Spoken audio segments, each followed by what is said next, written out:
सदाबहार सच्ची कहानियों पर आप सभी का स्वागत है। मैं राजस्थान के झुंझुनू से हूँ। मेरा नाम ललिता है। मैं अपने परिवार में सबसे बड़ी थी। मेरी शादी आगरा में हुई थी। मैं अपने ससुराल में भी सबसे बड़ी थी।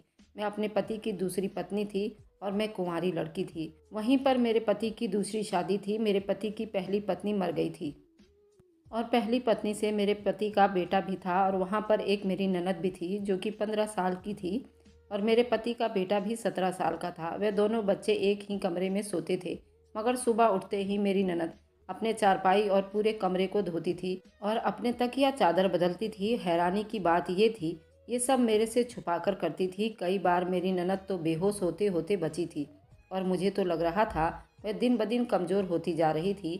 एक दिन सुबह सुबह मैं अपनी ननद के कमरे में चाय देने गई तो वहाँ का माहौल देखकर मैं तो शर्म से लाल हो गई और कमरे में देखकर मेरी चीख निकल गई और भगवान से मैं प्रार्थना करने लगी कि हे भगवान, किसी को भी ऐसा मंजर देखने को ना मिले, क्योंकि वहाँ पर मेरी ननद और मेरा पति का बेटा कमरे में। अब सुनिए मेरी पूरी कहानी मेरी जुबानी। मेरी शादी को अभी 6 महीने हुए थे। मेरी उम्र लगभग 24 साल की थी, क्योंकि मेरे माँ बाप ने मेरी शादी मेरे मर्जी के खिलाफ जाकर कर दिया था, क्योंकि मैं किसी और से प्रेम करती थी। मगर मुझे ऐसा लगता था मैं उन पर एक बहुत बड़ी बोझ बन गई हूँ, मानो जैसे मैं उनकी बेटी ही नहीं थी। मेरी पैदा होने के बाद भी मेरे माँ बाप की खुशी नहीं देख पाई थी। जिस घर में मैं पैदा हुई थी वहाँ सिर्फ बेटे की सबको चाहत थी। बेटी का तो कोई सम्मान ही नहीं था। बेटी होना अपमानित समझा जाता था, इसलिए वह मुझे पसंद ना करते थे और हमेशा ही मुझसे अलग रहते थे। मुझे दिल से प्यार भी ना करते थे। वह मुझे मानते भी नहीं थे, मुझ पर बहुत गुस्सा करते थे। कुछ खानदानी रीति रिवाज की वजह से मेरे पिता दूसरी शादी भी नहीं कर सके। बस इसी कारण वह मुझसे बहुत नफरत करते थे। हर वक्त मुझसे सख्ती से ही बात करते थे और इसी वजह से उन्होंने मेरी शादी भी जल्दी करवा दी थी। क्योंकि मैं तो एक पढ़ी लिखी लड़की थी और मैं स्कूल में भी पढ़ाया करती थी। वहीं पर मुझे एक टीचर से प्यार हो गया था। वह टीचर भी उसी स्कूल में पढ़ाया करता था। वह थोड़ा गरीब था, इसलिए मेरे घर वालों को बिल्कुल भी पसंद नहीं था और उसका रंग भी थोड़ा सा काला था। मैं बहुत ज़्यादा खूबसूरत थी, इसलिए मेरे घर वालों को वह लड़का बिल्कुल भी पसंद नहीं आया। पर मैं अपने दिल और जान से उसे काफ़ी चाहती थी। एक दिन मेरी तो दुनिया ही उजड़ गई। एक सुबह जब मैं स्कूल पहुंची तो उस अध्यापक की मौत की खबर ने मुझे हिलाकर रख दिया था। मैं बिल्कुल टूट चुकी थी, क्योंकि मैं उसे बहुत मोहब्बत करती थी। वह दिन मेरे लिए किसी क़यामत से कम नहीं था। मुझ पर तो परेशानियों की पहाड़ टूट पड़े थे। कुछ ही दिन बीते थे, मैं उसके प्यार में इस तरह अंधी हो गई थी कि मैं अपने आप को भूलती जा रही थी, जिसकी वजह से मेरे माँ बाप भी मुझसे तंग आ गए थे। माँ बाप कहा करते थे कि बिन ब्याही विधवा की तरह ज़िंदगी बिता रही है। फिर मैं चुपचाप उसकी यादों को सीने से लगाकर अकेले बहुत रोया करती थी। फिर कुछ दिन के बाद मेरे माँ बाप ने मेरी शादी कर दी, एक ऐसे आदमी से जिसका पहले से ही एक बेटा था और उसके घर में एक 15 साल की बहन थी जो काफ़ी अच्छी थी। मुझे अपनी सगी माँ समझती थी। मेरी ननद 15 साल की थी और मेरे पति का लड़का 17 साल का था।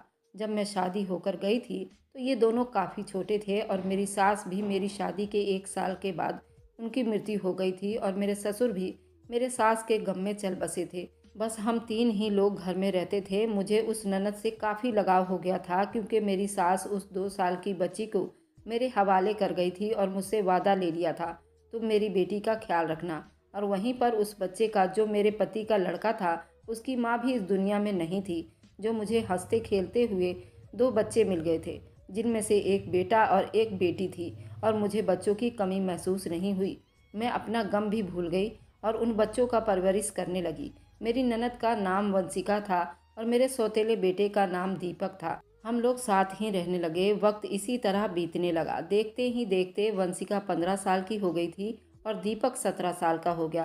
दीपक के पापा का कैंसर की वजह से उनका देहांत हो गया था। इस दुनिया से वे चले गए थे। उनका हमेशा से ही तबीयत खराब रहती थी। तरह तरह के बीमारियों ने उन्हें घेर रखा था, लेकिन उनकी बीमारियों के साथ जैसे तैसे मैं गुजारा कर रही थी। उनके जाने के बाद मानो जैसे घर की रौनक ही उजड़ गई। हमारा अपना मकान था, इसलिए किराए की चिंता नहीं थी। मैंने घर में ही एक पार्लर खोल रखा था।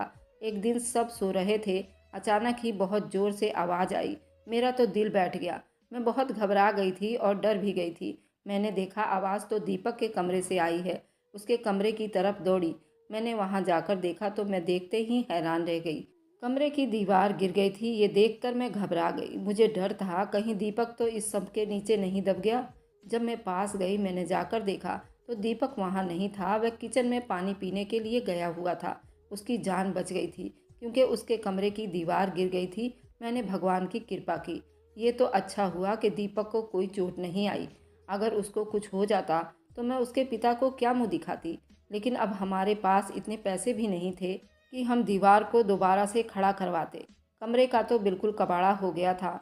एक तरफ की दीवार तो गिर गई थी। हमने उस गिरे हुए दीवार को बिना सीमेंट, बिना बदरपुर के कच्ची दीवार खड़ी कर दी ताकि बाहर से कोई कुत्ता बिल्ली अंदर ना आ सके। उसके बाद मैंने अपना बिस्तर आंगन में डाल लिया और कमरे में मेरी ननद और मेरे सौतेला बेटा ही सोते थे क्योंकि बाहर तो बहुत ज़्यादा खुला था। इसलिए डर के मारे बच्चों को घर के अंदर ही सोने के लिए भेज देती थी। बाहर कोई सो भी नहीं सकता था। कमरे में सिंगल बेड और एक चारपाई भी था। दो लोग आराम से सो सकते थे। वे अब दोनों एक ही कमरे में सोने लगे थे। मजबूरी थी, क्या कर सकते थे। एक कमरे में मैंने अपना पार्लर खोला हुआ था। मेरे पति ने घर में बस 2 ही कमरे बनाए हुए थे, जिसमें मैंने एक कमरे में पार्लर खोल लिया था। दूसरे कमरे की दीवार भी गिर गई थी, लेकिन एक कमरे में मैंने ब्यूटी पार्लर किया हुआ था।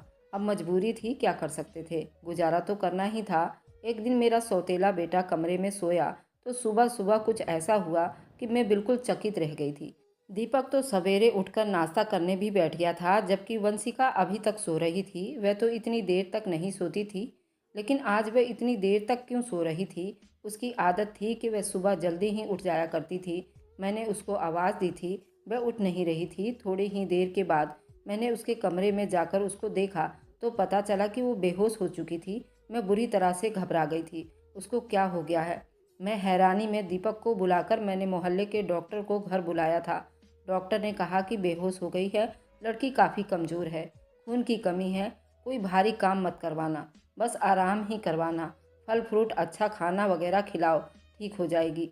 जब वंशिका को होश आया तो मैं उसके पास गई और मैंने उससे पूछा कि तुम्हें क्या हो गया था। वह कहने लगी, बस ऐसे ही बैठे बैठे मुझे चक्कर आने लगे थे और मैं बेहोश हो गई थी। मैंने अपनी ननद को कहा कि तुम आराम करो, मैं तुम्हारे लिए नाश्ता बनाकर लाती हूँ। जब मैं नाश्ता लेकर आई और मैंने आकर देखा वह अपने कमरे में नहीं थी और कमरे की चारपाई और चादर भी गायब थे।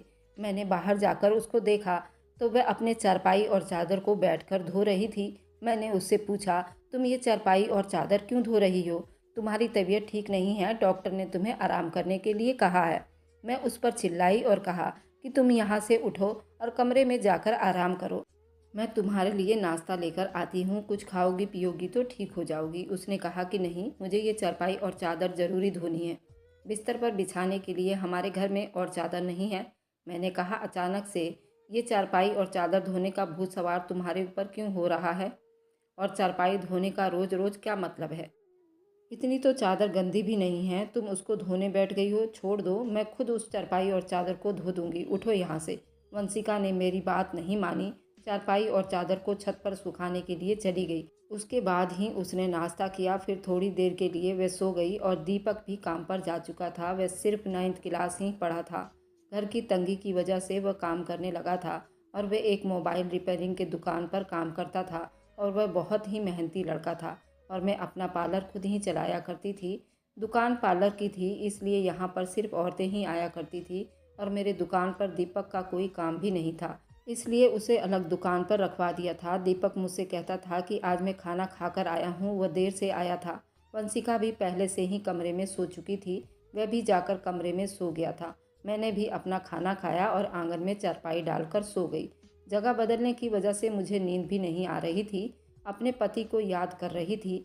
दीपक के पापा भी एक बहुत अच्छे इंसान थे और उन्होंने मेरा दिल भी जीत लिया था। अब मैं अपने प्रेमी को भूल चुकी थी।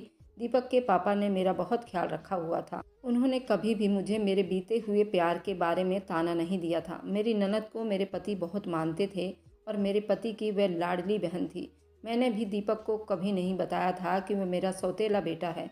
उसको भी मैं अपने बेटे से बढ़कर ज़्यादा प्यार देती थी। मुझसे उसने अपने माँ के हिस्से का भी प्यार ले लिया था। वह मुझे सगी माँ से भी ज़्यादा प्यार करता था, मेरा कहना भी मानता था। वह इस घर में इकलौता ही मर्द था। वह हमारा इकलौता सहारा था, वरना हम 2 औरतें अकेले कहाँ भटकती। काम भी अच्छे तरीके से कर रहा था।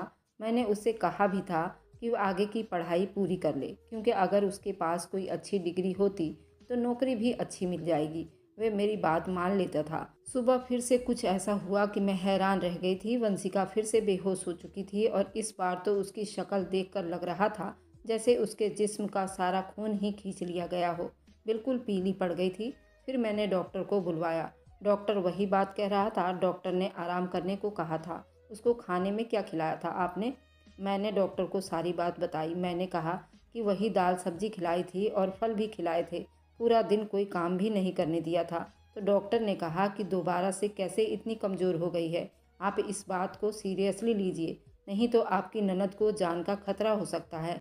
कि फिर इस तरह से अचानक बेहोश हो जाना और कई घंटे तक बेहोश रहना कोई मामूली बात नहीं है। डॉक्टर ने बड़ी सख्ती से सारी बात बताई और कुछ देर के बाद वे चले गए। फिर जब वंशिका को होश आया तो मैंने उसे कहा कि तुमने फिर से अब कोई काम किया तो मुझसे बुरा कोई नहीं होगा।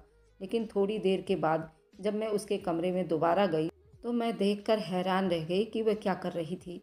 वह तो फिर से बैठकर चारपाई और चादर को धो रही थी। इस बार मैंने घूर कर देख रही थी, क्योंकि जो भी वह कर रही थी वह सब कुछ मामूली नहीं था। बेहोशी से उठकर चारपाई और चादर को धोना शुरू कर देती थी। ये सब क्या हो रहा था? वह ये सब क्यों कर रही थी? जब से मेरे बेटे ने उसके कमरे में सोना शुरू किया था तब से वह ऐसा कर रही थी, और बेहोश भी तभी से हो रही थी। दीपक तो उसके लिए उसका भतीजा था। भले ही वह उससे बड़ा था तो क्या हुआ, लेकिन था तो उसका भतीजा। लेकिन बचपन से ही दोनों एक साथ ही पले बड़े थे। उन दोनों में तो सगे भाई बहनों जैसे ही मोहब्बत थी। ऐसा फिर क्या हो रहा था? मेरी ननद की तबीयत दिन ब दिन खराब क्यों होती जा रही थी? मैं रोती और सोचती रहती थी, ये सब क्या हो रहा है? एक औरत कमज़ोर तब होती है जब वो बच्चे पैदा करती है तो उसके अंदर बिल्कुल भी ताकत नहीं रहती। लेकिन जवान लड़कियां यूं बेहोश होने लगी तो कोई नॉर्मल बात नहीं थी। फिर से वंशिका ने दूसरे दिन ही उसने चारपाई और चादर को धोकर छत पर सुखाई। वह अपने आसपास भी देख रही थी कि उसे कोई देख ना ले। फिर मैं रसोई की खिड़की से ये सब देख रही थी। मैंने भी उसको ऐसा एहसास नहीं होने दिया जैसे मैं उसे देख रही हूँ। लेकिन मेरी ननद ये सब क्या कर रही थी? वह फिर से बिस्तर पर आकर लेट गई और अपने ऊपर वाली चादर ओढ़ लिया ताकि मुझे कुछ पता ना चल सके। ये मुझे नहीं पता था। मैंने उसको नाश्ता भी करवाया और दवाई भी दी। मेरी दुकान बंद रहने की वजह से दुकान भी कुछ अच्छी नहीं चल रही थी। सिर्फ एक दो औरतें ही आईब्रो बनवाने आया करती थी। इससे क्या होने वाला था? दिन के 40 रुपये या 30 रुपये से क्या होने वाला था? इस तरह तो काम भी नहीं चलने वाला था। मैं बहुत परेशान थी, लेकिन ये बात मैंने अपने बच्चों को भी नहीं बताई थी। दीपक को भी कुछ नहीं बताया, क्योंकि वह पहले से नौकरी कर रहा था। अब अगर ऐसे में ये बात बता देती तो वह और भी ज़्यादा परेशान हो जाता। लेकिन मैं खुद बहुत परेशान हो गई थी। ऊपर से डॉक्टर ने कहा था कि ननद को अच्छी चीज़ें खिलाओ, लेकिन घर में तो दाल रोटी के भी पैसे पूरे नहीं हो रहे थे। घर का खर्चा चलाना बहुत मुश्किल हो रहा था। लेकिन एक दिन बहुत अजीब हुआ। मैंने अपने बेटे दीपक और वंशिका को कुछ ऐसी बातें करते हुए सुना जिसकी मुझे बिल्कुल भी समझ नहीं आई थी। मेरे बेटे ने कहा, तुमने तो अभी से ही अपनी तबीयत खराब कर ली है। इस तरह तो नहीं चलेगा ना। अगर तुम्हें इतनी परेशानी हो रही है तो हमें ये सब करना छोड़ देना चाहिए। मेरी ननद ने कहा कि नहीं, मुझे ये काम करना है। इस तरह के मौके बार बार नहीं मिलते हैं, और मुझे क्या पता था कि मेरे साथ ये सब कुछ हो जाएगा। मुझे तो पता ही नहीं था कि मेरे अंदर इतनी भी ताकत नहीं है। मेरे बेटे ने कहा कि अब तो तुम्हें पता है ना, मैं तुम्हारी ज़िंदगी को दांव पर नहीं लगा सकता। तो मेरी ननद का कहना था कि नहीं, सिर्फ 2-4 हफ्तों की तो बात है, उसके बाद ये मौका नहीं मिलेगा। ये सब क्या हो रहा था? मुझे कुछ समझ ही नहीं आ रहा था। ये दोनों क्या बातें कर रहे हैं? एक दिन तो मैंने कुछ ऐसा देखा जिसको देखकर मैं दंग रह गई। सुबह सुबह ही मेरी ननद चारपाई को फिर से धोकर छत पर सुखा दिया और वह एक तरफ खड़ी होकर उल्टी कर रही थी। मैंने कहा, क्या हो गया है तुम्हें? वह घबरा गई और कहने लगी, अचानक से मेरा दिल घबरा रहा था। मैंने कहा, क्या मतलब है इस बात का कि दिल घबरा क्यों रहा है तुम्हारा? क्या खा रही हो तुम ऐसा? और अपने चारपाई को बार बार क्यों धो रही हो? और मुझसे क्या छुपा रही हो? मुझसे अगर मुझे पता चला कि तुमने कोई ऐसी वैसी हरकत की है जिससे मेरी और तुम्हारे बाप की इज्जत दांव पर लग जाए तो मैं तुम्हें कभी माफ़ नहीं करूँगी। मेरी ननद हैरान रह गई। उसने कहा कि भाभी माँ, आप किस तरह की बातें कर रही हैं? ऐसा कुछ भी नहीं है जैसा आप सोच रही हैं। लगता है आपने कोई फिल्म देख ली है या किसी ने आपके कान भर दिए हैं जो आप इस तरह की बातें कर रही हैं। मैं ऐसा क्यों करूँगी? और अगर मैंने चारपाई और चादर को धो लिया है तो क्या हो गया? चारपाई और चादर गंदी हो गई थी, बस इसलिए धो लिया। आपको तो पता है कई दिन से मेरी तबीयत खराब है, तो दवाई खाने की वजह से मेरे पेट में भी खराबी हो रही है। अगर मुझे उल्टी आ गई तो इसका और कोई मतलब नहीं है। मेरी ननद मुझे इस तरह से बातें कर रही थी। मैंने उसके मुंह पर थप्पड़ मार दिया था और वह जमीन पर गिर गई थी। तभी अचानक दीपक भी आ गया। उसने कहा, माँ, आप ये क्या कर रही हैं? आपने इस तरह हाथ क्यों उठाया? मैंने उसे कहा कि हाँ, मैंने इसको मारा है, इस पर हाथ भी उठाया है। ऐसा तो मुझे पहले ही करना चाहिए था, लेकिन अभी मैं पूरी तरह से बात की तह तक नहीं पहुंची हूँ। जिस दिन मुझे पता चल गया तुम दोनों के बारे में, उस दिन देखना। अब मुझे खुद पता नहीं था कि मुझे क्या हो गया था। मेरे दिल में जो बात आ रही थी मैं वही बोले जा रही थी, जो कि मुझे इस तरह नहीं करना चाहिए था। रात को अचानक मेरी आंख खुली और मैंने देखा मेरे बच्चों की कमरे की लाइट जल रही थी। उस टाइम वे क्या कर रहे थे? उनको तो इस समय सो जाना चाहिए था और मुझे तो शाम को कह रहे थे कि आज हम जल्दी सो जाएंगे। जब कमरे के करीब गई तो वे सिर्फ जाग ही नहीं रहे थे बल्कि बातें भी कर रहे थे। किसी बात पर बहुत ज़्यादा खुश हो रहे थे। मेरा बेटा कह रहा था कि तुम बहुत खुशकिस्मत हो। मेरी ननद कहने लगी, हाँ, खुशकिस्मत तो हूँ, लेकिन कल से फिर मेरी तबीयत खराब होगी तो भाभी माँ मुझे देखकर बहुत परेशान हो जाएंगी। कब तक ऐसा झूठ बोलेंगे? फिर बेटा बोला, बस कुछ दिन और कर लेते हैं, फिर सब कुछ ठीक हो जाएगा। मैंने उनकी बातें सुनकर हैरान रह गई। आज मुझे रहा नहीं गया। मैंने कमरे के दरवाजे को खोलने की कोशिश की तो मैं हैरान रह गई, क्योंकि उन्होंने दरवाज़ों को अंदर से बंद किया हुआ था। क्या वजह थी दरवाज़ा बंद करने की? वैसे भी अब थोड़ा गर्मी होने लगा था, उनको दरवाज़ा खोलकर सोना चाहिए था। मैंने दरवाजे पर बार बार कुंडी को बजाया, लेकिन इस तरह से कुंडी बजाने के बावजूद भी उन लोगों ने दरवाज़ा खोलने में 15 मिनट लगा दिया। उसके बाद जब मैंने कमरे में देखा तो उनके अलावा कमरे में कोई भी नहीं था और वे दोनों ऐसी शक्ल बनाकर बैठे थे जैसे अभी अभी नींद से जागे हों। मैंने कहा कि इतनी देर में दरवाज़ा क्यों खोला?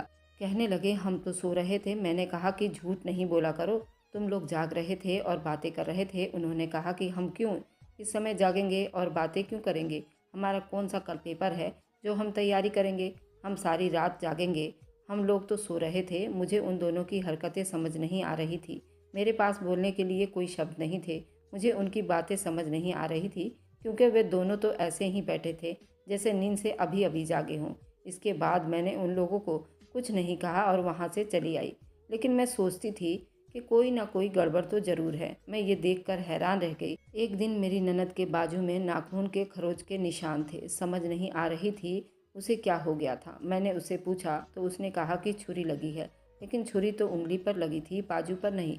मेरी ननद कोई ना कोई तो बात ऐसी थी जो मुझसे छुपा रही थी। कभी बेहोश हो जाती थी, कभी उसके शरीर पर अजीब अजीब तरीके के निशान होते थे और कभी उठकर अपनी चारपाई चादर को धोने लग जाती थी। मुझे कमरे में जाने नहीं देती थी। मेरा दिमाग जिस तरह फटा जा रहा था, मैं वैसे सोचना नहीं चाहती थी। मेरी गलती थी। मैंने आग और पानी को क्यों एक साथ रखा? मुझे ऐसा नहीं करना चाहिए था। जवान लड़का लड़की को मुझे एक साथ एक कमरे में नहीं सोने देना चाहिए था। गलती तो मेरी ही थी ना। मुझे इन सब बातों का ध्यान रखना चाहिए था। दीपक था तो वंशिका का भतीजा। नीयत बदलते देर नहीं लगती। जवानी के इस उम्र में बच्चे बुरी संगत में पड़ ही जाते हैं। सगा भाई तो सगा होता है, चाहे वो भतीजा हो या भाई। उन दोनों बुआ भतीजे को एक ही कमरे में सुला रही थी। मेरी ही गलती थी। जब हम बच्चों पर ध्यान नहीं देंगे, परेशानियां तो पैदा होगी ही। अच्छे बुरे बातों का ध्यान तो हमें ही रखना होता है ना। बच्चे तो नादान होते हैं और नादानी में ही बहुत सारी गलतियां कर बैठते हैं। जैसे जैसे विचार मेरे दिमाग में आ रहे थे, अगर ये सारे विचार सही हो गए तो फिर सारा कसूर मेरा ही होगा। मैं अपने बेटे और ननद पर नज़र रखती थी। एक दिन मेरा सौतेला बेटा और मेरी ननद को कोई अनजान आदमी कुछ चीज़ लाकर दे रहा था। मैं चुप कर उनकी बातें सुनने लगी। उसने कहा कि ये दवाई तुम्हारी इस परेशानी के लिए है, ये दवाई ले लो, सब कुछ ठीक हो जाएगा। उसने मेरी ननद को छुपाकर गोलियां दी। मैं परेशान हो गई, ये किस बीमारी की दवाई है? मेरी ननद को क्यों दे रहा है? आखिर ऐसी क्या बात है जो परेशानी ये दोनों आपस में मिलकर निपटाना चाहते हैं? उसके बारे में मुझे नहीं पता था। ये दवाइयाँ कुछ अजीब सी क्यों लग रही थी। मेरी ननद ने भी ये दवाइयाँ जल्दी से अपने दुपट्टे में बांध ली और मेरे सौतेले बेटे ने कहा, रात को सोने से पहले खा लेना, तो फिर अगले दिन तुम बेहोश बिल्कुल भी नहीं होगी। अगले दिन देखा तो मेरी ननद वाकई में बेहोश हो गई थी, लेकिन उसके बाद शायद उसकी वह दवाई ख़त्म हो गई और उसके अगले दिन मेरी ननद फिर से बेहोश हो गई थी। मेरा सौतेला बेटा भी घर पर नहीं था, इसलिए मैं आज उसका फ़ायदा उठाते हुए मैंने वह चारपाई और चादर बहुत ही होशियारी से ननद के नीचे से खींच ली और चारपाई को उठाकर खड़ी कर दी और उसको तरीके से लपेट करके मैं अपने कमरे में ले आई। मुझे खोलकर देखना था इस पर ऐसा क्या लगा होता था जिसकी वजह से मेरी ननद सुबह उठते ही चारपाई को धोना शुरू कर देती थी और चादर को, और यहाँ तक कि वह अपनी बीमारी का भी ख्याल नहीं करती थी। जब मैं चारपाई को झाड़ करके देखा, चादर को बिछा करके देखा, वहाँ से बड़ी गंदी सी स्मेल आ रही थी और कुछ दाग चारपाई के ऊपर भी लगे हुए थे, जो कि उन दागों में से स्मेल भी आ रहे थे। वे किसी जानवर के बाल और पोटी थी। मुझे समझ नहीं आई ये किस चीज़ के बाल हैं और ये कैसी पोटी है। मैं हैरान हो गई, लेकिन मुझे ये बात समझ न आई। मैं सोचती रही कि ये सब कुछ क्या हो रहा है। अपने सौतेले बेटे और ननद की हरकतों पर नज़र रख रही थी, इसलिए सारा कुछ अपने दिमाग में सोच रही थी, लेकिन मैं किसी नतीजे पर नहीं पहुंच पा रही थी। मेरी ननद को ये पता चल गया कि मैंने चादर और चारपाई को देख लिया है, तो वह मेरे पास आकर बैठ गई। कुछ अजीब सी घबराई हुई नज़र आने लगी। उसके बाद मैंने उससे पूछ लिया कि क्या बात है, क्यों परेशान लग रही हो। उसने कहा कि भाभी माँ, मेरी चारपाई और चादर मेरे कमरे में नहीं दिखाई दे रही। मैंने ऊपर धोकर डाले थे। ये कहकर मेरे पास से जाने लगी। मैंने उसका हाथ पकड़ लिया, उसे रोक लिया और मैंने कहा कि मैं सब कुछ देख चुकी हूँ। उस चारपाई और चादर पर जो भी लगा हुआ था, मुझे बता दो ये सब कुछ क्या है। तुम मुझसे क्या छुपा रही हो। इतने दिनों से मैं बहुत परेशान हो गई हूँ। मेरे दिमाग में बुरे विचार आ रहे हैं। वह मेरे पास बैठ गई और फिर मेरी ननद ने मुझे ऐसी बात बताई कि मेरे कदमों तले से ज़मीन निकल गई। मेरी ननद ने मुझसे बताया कि भाभी माँ, जैसा आप समझ रही हैं वैसा बिल्कुल भी नहीं है। दरअसल हमने देख लिया था, इस घर के हालात अच्छे नहीं चल रहे हैं। घर की दुकान भी अच्छी नहीं चल रही थी। दीपक भी कुछ खास पैसे नहीं कमा रहा था, लेकिन हमें ऐसा कोई काम भी नहीं मिल रहा था जो हम लोग कर पाएँ। फिर दीपक के एक दोस्त ने उसको एक काम बताया। दरअसल उसने कुछ बहुत ही महंगी दामों में बिकने वाली गिलहरी के बच्चे देखभाल करने के लिए रोज़ की हमको 2,000 रुपये देता था। वह कुछ बहुत ही खास तरह की गिलहरी थी जिसको हमने 3 महीने में ट्रेंड भी करना था। वह आदमी बाहर ले जाकर उसको महंगे दामों में बेचता था। उसने हमें ये काम करने के लिए कहा था। गिलहरी के बच्चे रखे हुए थे जो कि 8-10 की तादाद में थे, लेकिन उनको संभालना उसके बस से बाहर था। इसलिए उसने हमें बच्चों को संभालने का काम दिया हुआ था। उस काम के बहुत सारे पैसे दिया करता था। दीपक भी पूरा दिन अपने काम पर होता था, लेकिन रात में दीपक को आराम भी करना होता था। इसलिए उन गिलहरी के बच्चों को कमरे में ले जाते थे और मैं उनको संभाल लेती थी। उन्हीं के बाल सुबह सुबह चारपाई और चादर पर लगे होते थे, जिनको मैं सुबह धो देती थी, क्योंकि हमें पता था कि आपको इस तरह की चीज़ अच्छी नहीं लगती और हम आपको ये सब कुछ बताना भी नहीं चाहते थे। हम ये सब काम कर रहे हैं और मुझे बाद में पता चला कि मुझे गिलहरी के बच्चों से एलर्जी हो जाती है, जिसकी वजह से मैं सुबह को बेहोश हो जाती थी। दीपक ने मुझे जो दवाइयाँ लाकर दी थी वह भी इसी चीज़ की थी, ताकि मेरी एलर्जी कम हो जाए।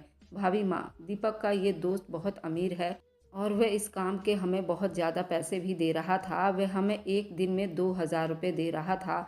आज उन बच्चों का हमारे घर में आखिरी दिन था, क्योंकि अब वह उन्हें लेकर दूसरे शहर चला गया है और हमने इतने पैसे कमा लिए हैं कि हम अपने कमरे की दीवार भी खिंचवा सकते हैं और घर का कुछ राशन भी डलवा सकते हैं।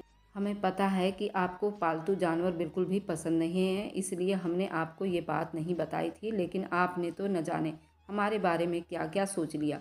हम पर इतना शक किया। आपने हमारे बारे में जो बातें की वह हमारे दिल में तीर की तरह लगती थी। मैं जानती हूँ कि वह मेरा भतीजा है, लेकिन वो मेरे सगे बड़े भाई से भी बढ़कर है। मैं उसे अपना बड़ा भाई ही मानती हूँ। उसने हर बार सिर्फ हमारे बारे में ही सोचता है, जबकि देखा जाए तो वह हम दोनों से इतना प्यार करता है। मेरी माँ भी इस दुनिया से चली गई है और उसका पिता भी इस दुनिया से जा चुका है, और तुम्हारे सिवा हमारा इस दुनिया में कौन है।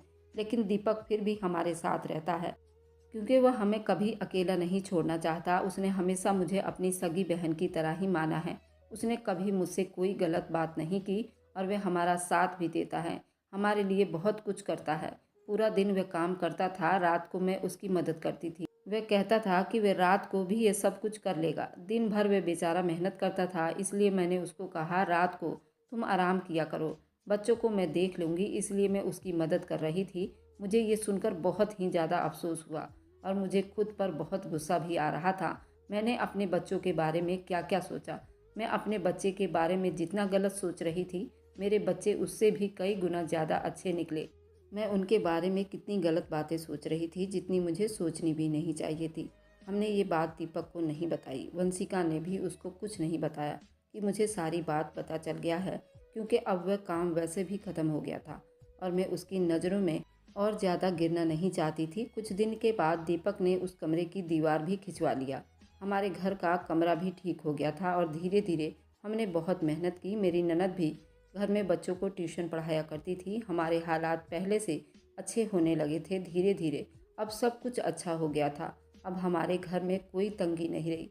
मेरे साथ ज़िंदगी ने बहुत बुरा किया था, लेकिन अच्छा ये था कि मुझे बहुत ज़्यादा अच्छे और नेक बच्चे दिए। चाहे वो मेरे अपने नहीं थे, ईश्वर की कृपा से मेरे दोनों बच्चे बहुत ही मेहनती थे। इस बात को समझते ही अभी उनकी मेहनत के दिन हैं। हाथ पर हाथ रखकर नहीं बैठ सकते, क्योंकि उसके सर पर पिता का साया भी नहीं था और मैं भी कुछ खास नहीं कर सकती थी। इस बात का उनको एहसास था और ये एक बहुत बड़ी बात है। ईश्वर की कृपा है और वे क्या गलत कर रहे हैं और क्या नहीं, इन सब बातों के बारे में उनसे जानकारी लेते रहें और इस बात का ध्यान रखें, जब बच्चे जवान हो जाए तो उनके बिस्तर अलग कर देने चाहिए। आपसे भी यही सब कहूँगी, आप अपने बच्चों का ध्यान रखें। दोस्तों, उम्मीद करती हूँ आपको हमारी कहानी पसंद आई है, तो वीडियो को ज़रूर लाइक कीजिएगा और अपने दोस्तों के साथ शेयर भी कीजिएगा। और हाँ, अगर आपने अभी तक हमारे चैनल को सब्सक्राइब नहीं किया है तो ज़रूर सब्सक्राइब कर ले। मिलते हैं हम अपनी कल की एक नई दिलचस्प कहानी के साथ। मुझ पर सदा अपना प्यार और स्नेह बनाए रखें। सभी को मेरा प्यार भरा नमस्कार दोस्तों।